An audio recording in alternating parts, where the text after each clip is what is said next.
Eu queria então refazer o caminho que nós fizemos desde o começo, lendo cada uma das bem-aventuranças, até chegarmos na 7ª hoje. A primeira bem-aventurança está ali, Apocalipse 1:3. Feliz aquele que lê as palavras desta profecia. Felizes aqueles que ouvem e guardam o que nela está escrito, porque o tempo está próximo. Amém, irmãos? A segunda diz: então ouvi uma voz dos céus dizendo: escreva, felizes os mortos que morrem no Senhor de agora em diante. Diz o Espírito: sim, eles descansarão das suas fadigas, pois as suas obras os seguirão. Apocalipse 14:13. A terceira bem-aventurança, Apocalipse 16:15, diz: eis que venho como ladrão. Feliz aquele que permanece vigilante, olhe só, e conserva consigo as suas vestes, para que não ande nu e não seja vista a sua vergonha. A quarta bem-aventurança, Apocalipse 19:9, diz: e o anjo disse: escreva, felizes os convidados para o banquete do casamento do Cordeiro. Tem uma festa marcada, irmãos, amém? Felizes os convidados para o banquete do casamento do Cordeiro. E acrescentou: estas são as palavras verdadeiras de Deus. Então, vamos ficar ligados. Quinta bem-aventurança, Apocalipse 20, verso 6. Felizes os santos que participam da primeira ressurreição. A segunda morte não tem poder sobre eles. Serão sacerdotes de Deus e de Cristo, e reinarão com ele durante 1000 anos. Apocalipse 22:7, nós trabalhamos na semana passada. É uma bem-aventurança curta, porém profunda. Eis que venho em breve. Não é? Nós até discutimos sobre esse assunto, porque na história da redenção é breve, pode acontecer repentinamente, qualquer momento, mesmo que uma palavra que tenha sido dada 2000 anos atrás, não é dentro do nosso tempo, mas é dentro do Kairos de Deus, não do nosso Cronos, né? Dos nossos dias, daquilo que a gente tem como tempo e pensa, mas dentro da ação divina. Eis que venho em breve. Feliz é aquele que guarda as palavras da profecia deste livro. Está mais fresquinho, nossa memória foi semana passada. Nesta bem-aventurança, nós fomos desafiados a permanecermos atentos ao movimento de Deus, à promessa de Deus e à palavra de Deus, porque Deus é o Deus que está trabalhando. Amém? E aí chegamos na 7ª bem-aventurança. Queria que você estivesse atento. Eu vou ler a primeira vez, depois você vai ler comigo. Estamos no último capítulo do Apocalipse da Bíblia. Felizes os que lavam as suas vestes, e assim têm direito à árvore da vida, e podem entrar na cidade pelas portas. Não tem outra entrada. Ok? Vamos ler juntos? Felizes os que lavam as suas vestes, e assim têm direito à árvore da vida, e podem entrar na cidade pelas portas. Então, essa última bem-aventurança, ela vai nos mostrar um caminho bonito aí, nesse processo do agir de Deus. Quando a gente volta na primeira bem-aventurança, a gente aprende ali que os abençoados são os que leem, ouvem e guardam a exortação do livro. Na segunda, os abençoados são os que morrem no Senhor. Na terceira, os abençoados, os bem-aventurados, os que permanecem vigilantes, conservam as suas vestes. Na quarta, os abençoados são os convidados para o banquete do casamento do Cordeiro. Na quinta bem-aventurança, os abençoados que participam da primeira ressurreição. A sexta bem-aventurança, os abençoados são os que guardam as palavras da profecia do livro. Então, o que a gente percebe nas 7 bem-aventuranças é que tem algo que unifica estas bem-aventuranças. Algo que é um fator unificador, que é o permanecer fiel. É interessante a gente perceber isso. Tem promessa, tem desafios para esses que são chamados de felizes, nessa dimensão porque nós temos a ideia de felicidade humana, mas aqui extrapola isso. É bem-aventurado nessa visão de Deus, dentro dessa revelação, por isso bem-aventurado, feliz, muito feliz. Amém, irmãos? Quando nós vamos olhando para essa última bem-aventurança, ela retrata 3 coisas importantes que a gente tem que estar atento. Por isso que ela fecha, é a última bem-aventurança, e o teor dela, o que ela traz é importante para pensarmos sobre a nossa jornada, o que é retratado aqui. 3 coisas são retratadas aqui, são importantes, e você precisa pensar. A primeira coisa, essa bem-aventurança, ela retrata uma purificação dos vitoriosos, o fiel. Porque note bem, nós temos uma igreja que está sendo perseguida, maltratada pelo Império Romano. Mas toda a revelação que nós vimos está mostrando que, embora aparentemente tenha um imperador no trono humano, tem um cordeiro no trono celestial.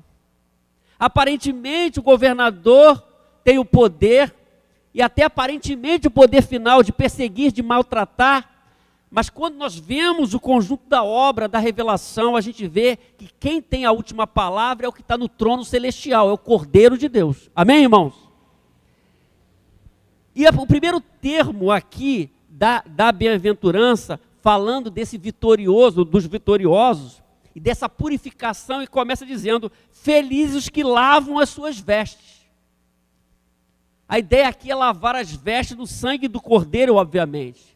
Aqueles que lavam e continuam lavando, se purificando, lavam as suas vestes. Quando Jesus fala à igreja de Sardes, por exemplo, fazendo uma distinção, no capítulo 3, verso 4, ele diz, no entanto, você tem aí em Sardes uns poucos que não contaminaram as suas vestes, mostrando que às vezes a maioria não está certa, e muitas vezes não está, e tem os fiéis. Então, a partir de algumas exortações à igreja, Jesus destaca a igreja que os poucos que não contaminaram as suas vestes, que não seguiram um padrão de impureza. Essa é a ideia. Porque os vitoriosos são que andam no caminho da santificação. Quando nós lemos a terceira bem-aventurança que está ali, na primeira parte ela nos falou disso. Feliz é aquele que permanece vigilante, conserva consigo as suas vestes, para que não ande nu e que não seja vista a sua vergonha. Então, quando nós temos esse termo aqui, vestes brancas, ela é sempre usada no sentido positivo, indicando os santos vitoriosos. Eles possuem vestes brancas, são purificados, foram purificados. No capítulo 7, 14, aparece essa ideia, não é? Aqueles que têm as suas vestes lavadas no sangue do Cordeiro, que é a base de uma vida vitoriosa. As pessoas falam de vida vitoriosa sem transformação e sem santificação, e sem pureza. Na linguagem do Apocalipse não é possível isso. A base da vida vitoriosa é ser lavado pelo sangue do Cordeiro. Aí é o vitorioso. Por isso nós lemos em Romanos 8, os mais que vencedores. Amém, irmãos? Então nós não podemos perder de vista isso. Todo mundo quer ser vitorioso, mas você é vitorioso na ótica da palavra de Deus? Aquele que é lavado pelo sangue, conserva as suas vestes? Então no 7,14, diz assim, que eles lavaram as suas vestes e as alvejaram no sangue do Cordeiro. Olha que coisa bonita. Só que a ênfase do capítulo 7,14 é a ênfase do que Deus faz na vida daqueles que são santos, dos vencedores. Eles foram purificados pelo sangue de Jesus. Só que quando nós olhamos aqui para a sétima bem-aventurança, ela tem um tom um pouco distinto, falando o seguinte: felizes os que lavam as suas vestes.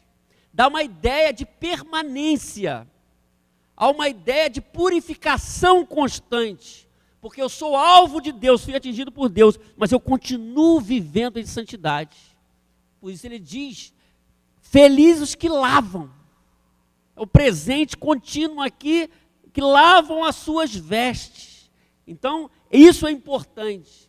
Num dado momento do ministério de Jesus, em João 13, quando Jesus quis lavar os pés de Pedro, você lembra dessa história, não é?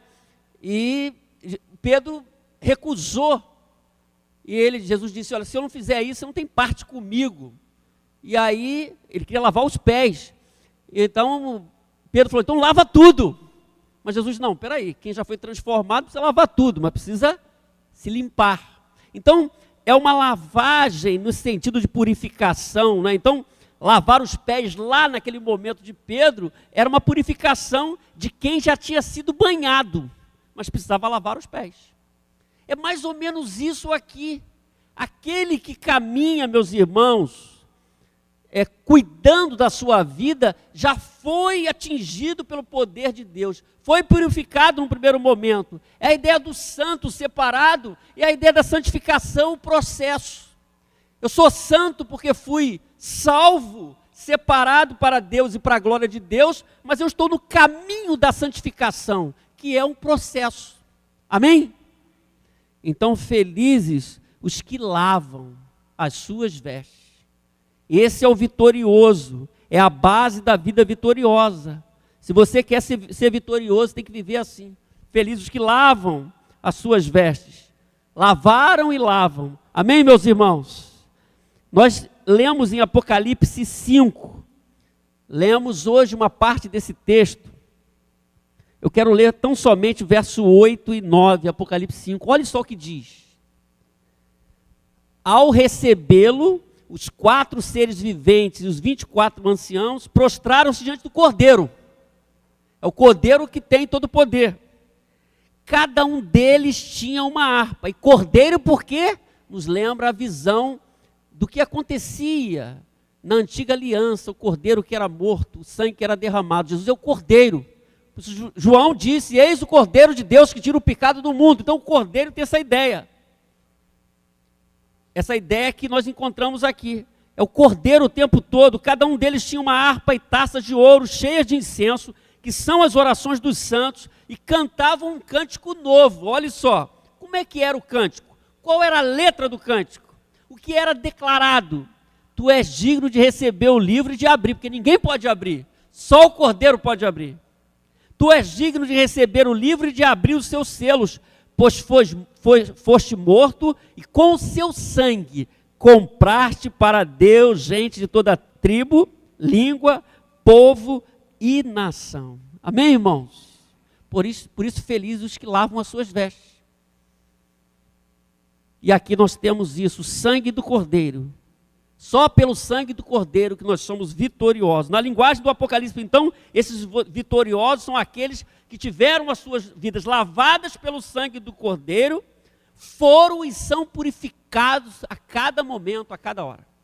Felizes que lavam. Amém? Então, os vitoriosos são purificados pelo sangue de Jesus. Paulo diz isso escrevendo aos Efésios, de uma outra forma, mas afirma: mas agora em Cristo Jesus, vocês que antes estavam longe, foram aproximados, mediante o quê? O sangue de Cristo. É o sangue do Cordeiro. Então aqueles que lavam as suas vestes no sangue de Cristo, são abençoados em um nível incompreensível aos olhos humanos. Só Deus pode fazer essa obra. Então os vitoriosos são purificados, nós aprendemos aqui. Os vitoriosos têm essa purificação. Tem um estilo de vida que caminha de uma outra forma, é outro padrão, não segue o padrão comum, não segue o padrão de todo mundo, vive outra vida, vive uma vida séria na presença de Deus. Esse é o vitorioso. Não é o vitorioso que é abençoado, que ganha alguma coisa na linguagem comum e popular, muitas vezes pregada em tantos lugares. Mas o vitorioso é o que está sendo purificado, está sendo purificado. Amém? A segunda coisa que essa bem-aventurança retrata, ela retrata a autoridade dada aos vitoriosos. Olha só que interessante. À medida que você avança no versículo, você percebe isso. Eu estou lendo ali agora na nova versão Nova Almeida atualizada, do texto de Apocalipse 22:14, que diz: bem-aventurados aqueles que lavam as suas vestes, para que tenha direito à árvore da vida. É interessante entendermos isso. Tenha direito. A ideia do original aqui é que tenha autoridade. A autoridade, a ideia de autoridade, para que tenha direito à árvore da vida. Porque a árvore da vida, nós olhamos para o Gênesis, para o primeiro livro da Bíblia. Muito do Apocalipse conversa com Gênesis e Êxodo e outros profetas. Como lá nós vamos entender porque está aparecendo aqui. Então, essa bem-aventurança retrata, em segundo lugar, essa autoridade que é dada aos vitoriosos. É dada por causa do sangue do Cordeiro. Amém? Então, é interessante percebermos isso aqui. A palavra autoridade, nesse sentido, aparece muitas vezes aqui no livro do Apocalipse. Esse conceito de autoridade, de poder. E aqui aparece para que tenham direito à árvore da vida. Então, os santos recebem a autoridade, ou poder, significando que eles têm a vida eterna agora. Que nós vamos olhando para trás, nós vamos entender um pouco, quando nós vamos constatar o tema do Éden, da árvore da vida, que é recuperado no capítulo 22, propositalmente, meus irmãos. Nós temos que entender a história da redenção. Começou com isso, com Éden, com a árvore da vida, os problemas que foram encontrados ali, e agora há uma mudança no fechamento. Por isso que quando abre o capítulo 22, que faz contexto com o verso 14, nós temos lá, olhe só comigo, capítulo 22, de 1 a 5. Então o anjo me mostrou o rio da água da vida, rio da água da vida, que claro como cristal, fluía do trono de Deus e do Cordeiro, no meio da rua principal da cidade.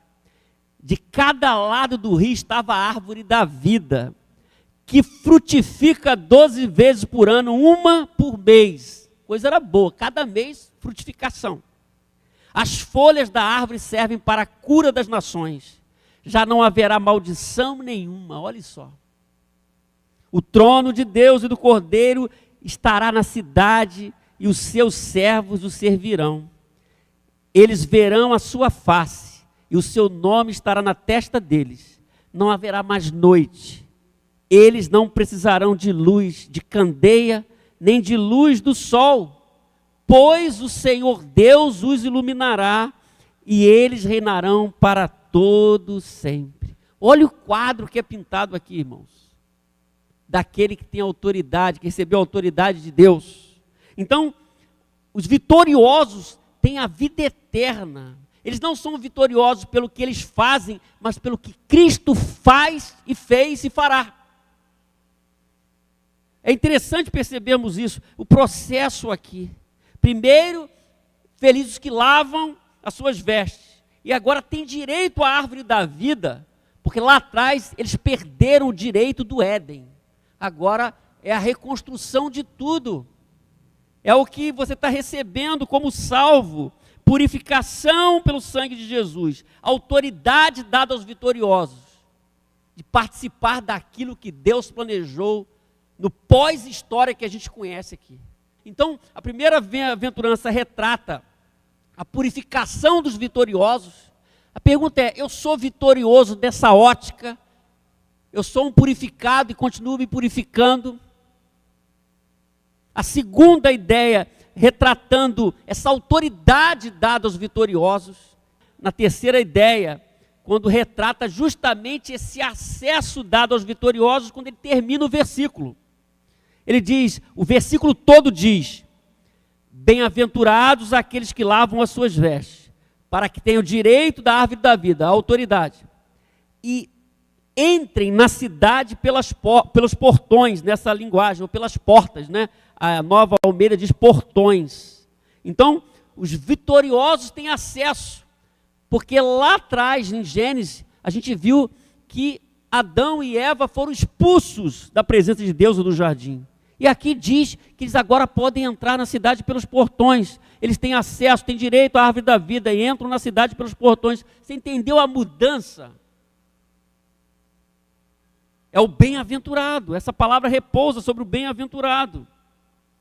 Então, no passado, o primeiro casal foi expulso. Agora, os bem-aventurados, os filhos de Deus, foram lavados pelo sangue do Cordeiro, têm direito a entrar pelas portas. Porque só há um caminho. Amém? Quando nós lemos o livro de Gênesis, então, a gente entende isso, capítulo 3 de Gênesis, 22 a 24. Então disse o Senhor Deus: agora o homem se tornou como um de nós, conhecendo o bem e o mal. Não se deve, pois, permitir que ele tome também do fruto da árvore da vida. Olha só, foi negado agora, né? E o coma e viva para sempre. Por isso o Senhor Deus o mandou embora do jardim do Éden para cultivar o solo do qual fora tirado. Então perdeu, né? Agora o bem-aventurado do Apocalipse tem essa chance. É dado a ele a oportunidade, o direito de experimentar tudo que Deus planejou. Depois de expulsar o homem, diz o texto, colocou a leste do jardim do Éden querubins e uma espada flamejante que se movia guardando o caminho para a árvore da vida. Você viu a diferença? E agora nós estamos direito à árvore da vida. É entrar pela cidade pelas portas. É bênção do bem-aventurado. Por isso nós lemos no capítulo 21, que antecede o último capítulo de Apocalipse, você tem que entender esse processo, né? Que é dito no verso 25 ao 27, olha só. Suas portas jamais se fecharão de dia, pois ali não haverá noite. A glória e a honra das nações lhe serão trazidas. Nela jamais entrará algo impuro, nem ninguém que pratique o que é vergonhoso ou enganoso, mas unicamente aqueles cujos nomes estão escritos no livro da vida do Cordeiro. Olha que coisa bonita, meus irmãos. Quando a gente pensa nesse processo, no conjunto da obra, nós estamos falando da história da redenção. A Bíblia é a história da redenção, do agir de Deus. Então, por causa do Cordeiro que derramou o seu sangue, nós temos acesso à cidade pelas portas. Não tem outro acesso. Quando alguém quer adentrar em algum evento esportivo, espetáculo musical, teatral, ele pode até procurar alguma outra porta. E no futebol a gente vê, às vezes, tem as pessoas tentando pular o muro. Não é pelo portão de entrada normalmente indicado. Ele tenta burlar o caminho para assistir o espetáculo, seja ele futebolístico, teatral, qualquer um espetáculo que seja. Mas note bem que a Bíblia diz que os bem-aventurados terão o direito de entrar pelos portões, pela única entrada, amém? Por causa do sangue do Cordeiro. Agora o texto diz, em seu contexto imediato, posterior, que nem todos terão acesso. É importante isso, porque há a justiça divina. Tem gente que tem problema com a justiça divina, mas é bom a gente entender que Deus é amor e é justiça também. E o verso 15 disse que nem todos entrarão. Por isso, bem-aventurados esses que podem entrar. O verso 15 diz, fora ficam os cães. Vamos entender um pouquinho isso. Os que praticam feitiçaria, os que cometem imoralidades sexuais, os assassinos, os idólatras e todos que amam e praticam a mentira. O que a revelação de Deus está mostrando? Que nem todo mundo vai entrar. E que não pode entrar de qualquer jeito, é impossível acontecer isso. Você conhece as expressões que aparecem aqui, mas eu destacaria essa expressão que é usada de forma metafórica, os cães, que aparecem em Filipenses também. Para o judeu, um cachorro era impuro. Não é a ideia que nós temos hoje de cães. Na cultura judaica, um cachorro é impuro. Os cachorros ficaram perambulando na cidade, comendo lixo. Eram animais considerados impuros para os judeus. E quando um judeu se referia aos gentios, chamava de cães. Quando Jesus encontra uma mulher precisando da bênção dele, Jesus diz, provando aquela fé daquela mulher, eu não posso tirar o pão das pessoas e dar aos cachorrinhos. Você entendeu o que é o movimento? Para nós não fica muito claro no primeiro momento, quando a gente entende isso, fica claro. Mas a mulher com muita fé diz, mas a gente pode comer das migalhas que caem da mesa. Aí Jesus ficou, nunca vi tanta fé assim. Porque a mulher venceu tudo aquilo para mostrar que queria a bênção de Deus para a sua casa, para a sua vida, para a vida da sua família. Então, cães eram tidos, nessa ótica, na cultura judaica, animais impuros, comiam coisas impuras, que ficavam andando, perambulando pelas cidades. E aí, essa ideia aqui, para falar de gente impura, os cães, essa é a ideia. Os que praticam feitiçaria em todo o tempo, não é? Ele diz, os que cometem imoralidades sexuais, os assassinos, os idólatras, todos que amam e praticam a mentira. Então, o texto mostra que tem o bem-aventurado que tem acesso, mas nem todo mundo vai entrar por causa disso. Vai entrar o bem-aventurado que foi alvo do agir de Deus e abriu seu coração e foi purificado pelo sangue do Cordeiro. Ele tem autoridade, a árvore da vida, e vai entrar na cidade pelas portas. Por isso que ele é feliz, ele é bem-aventurado. E o verso 15 diz uma lista grande de pessoas que não vão entrar. Por isso eu tenho que pensar na minha vida, meus irmãos, como eu estou conduzindo a minha vida. Se eu sou esse bem-aventurado, se eu posso me classificar como esse bem-aventurado, como é dito no capítulo 22, 14. Amém? Então vamos ler mais uma vez, Apocalipse 22, 14, diz, felizes os que lavam as suas vestes. Vamos ler comigo? Felizes os que lavam as suas vestes, e assim têm direito à árvore da vida, e podem entrar na cidade pelas portas. Então nós vimos três coisas importantes aqui que o texto retratou. Primeiro, a purificação dos vitoriosos. Os vitoriosos são os purificados. Os que foram purificados se mantêm puros. Os vitoriosos têm autoridade. Então nós vimos a autoridade que é dada aos vitoriosos. Eles têm o direito, por aquilo que eles experimentaram através do Cordeiro que foi morto e ressuscitou, não é? Então a autoridade dada aos vitoriosos. E nós vimos também o acesso dado aos vitoriosos. Eles vão ter o acesso à eternidade, desfrutar de tudo aquilo que Deus tem preparado. Você vai estar lá, não é? Como a canção diz antiga, hei de ver o meu Salvador, não é? A canção antiga diz, hei de ver. Na linguagem de João, eu não estou vendo tudo agora, mas verei face a face. Eu vou experimentar. Que você tenha essa certeza e que nessa definição de vitorioso você esteja. Felizes os que lavam as suas vestes, e assim têm direito à árvore da vida e podem entrar na cidade pelas portas. Que Deus nos abençoe, que guardemos a palavra em nosso coração e vivamos tudo o que Deus deseja e que estejamos no final de tudo, no pós-história. O 22 é o pós-história, é a consumação de tudo, é o novo céu e a nova terra. Que nós possamos ter essa esperança de vivermos na presença de Deus. Não haverá mais templo, Jesus vai estar conosco. Amém? Louvado seja o nome do Senhor. Amém.